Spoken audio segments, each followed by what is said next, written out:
お待たせしました。声出しが終わったので、いつでも行けます。オッケー。じゃあ、まずは軽く歌ってみてくれるかな。メロディーが分かったら、こっちも適当に入ってくから。わかりました。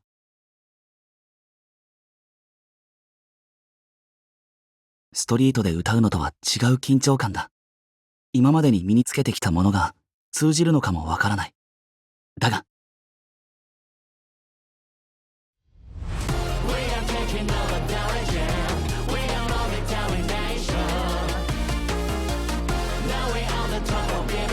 へえ。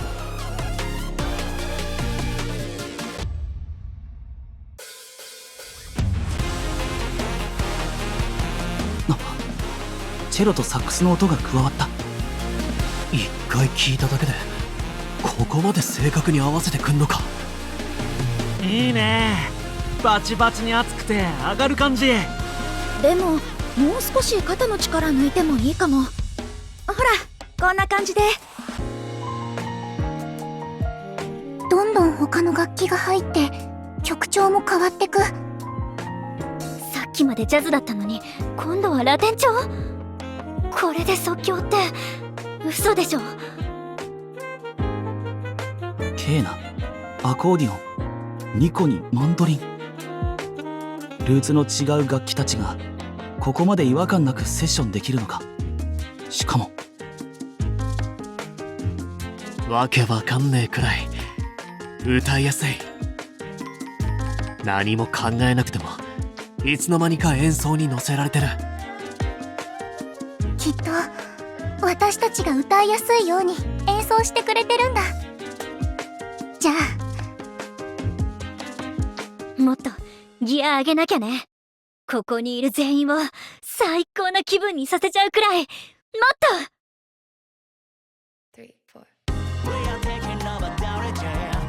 不思議だ。だんだん頭の中が白くなってくる。自分とそれ以外の境目が解けて、ただ音で満たされて、扉が開いていく。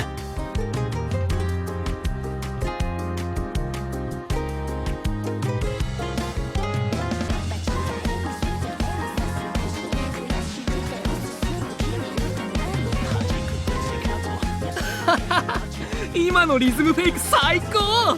それなら今度は。わかる。相手のやりたいことが伝わってくる。歌に乗せたら答えてくれる。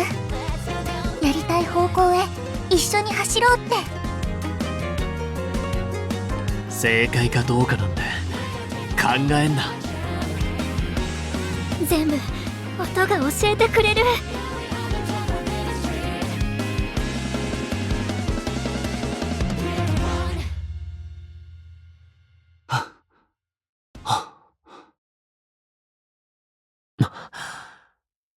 今のうまく言えないけど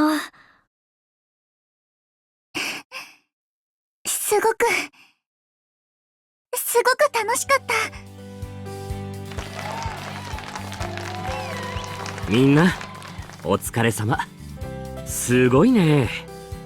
まさか初めてのセッションでここまでの演奏が聴けるとは思わなかったよ。ロイドさん、どうだったトヤ。春道が何を感じたか分かったかな。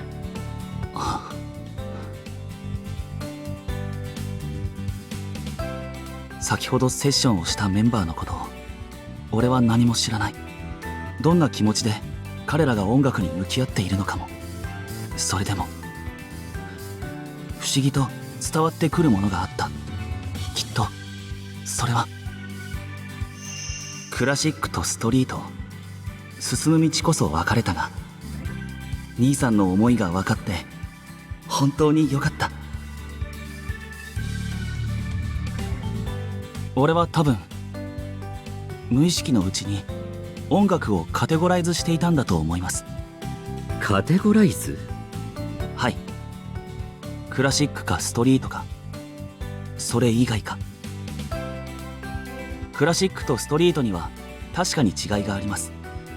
それ以外のジャンルの音楽にもそれぞれの技法や流儀がある。けれど音楽をやっている人間が目指すところは本当は一緒なんじゃないかと、さっきのセッションを通して感じました。セッション中に感じた頭の中が白くなって音で満たされるような感覚、音楽だけで全てが通じ合うようなあの感覚は忘れられそうにない。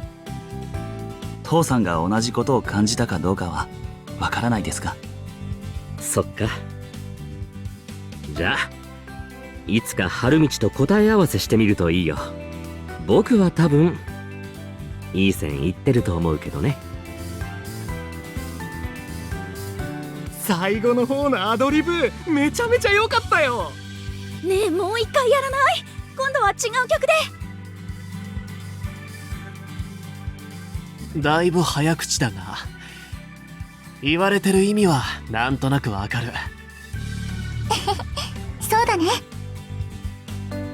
みんなの演奏もすっごく良かったです。すっかり人気者だね。みんなにとってもいい刺激になると思うから、もう少し付き合ってあげてもらえるかな。はい、もちろんです。やった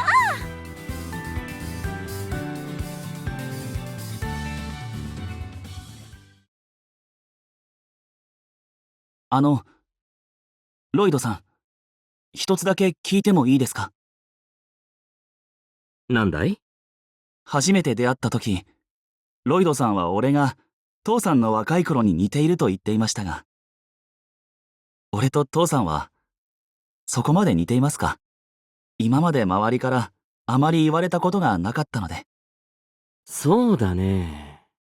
すごく冷静そうで、あんまり感情が表に出ないところとか、その奥に音楽への愛があるところがすごく似てるなって思ったよ。冷静そうだけど音楽への愛があるか。確かに青柳くんだね。だな。そう言われると間違いなく似てる。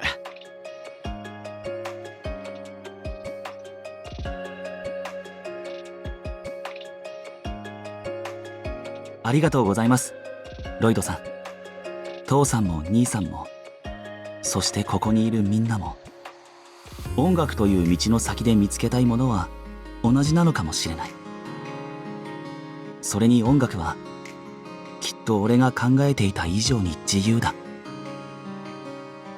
だからクラシックやストリートだけじゃなく、他の音楽の良さも学んで取り入れていこう。きっとそれが俺の目指したいストリート音楽だから。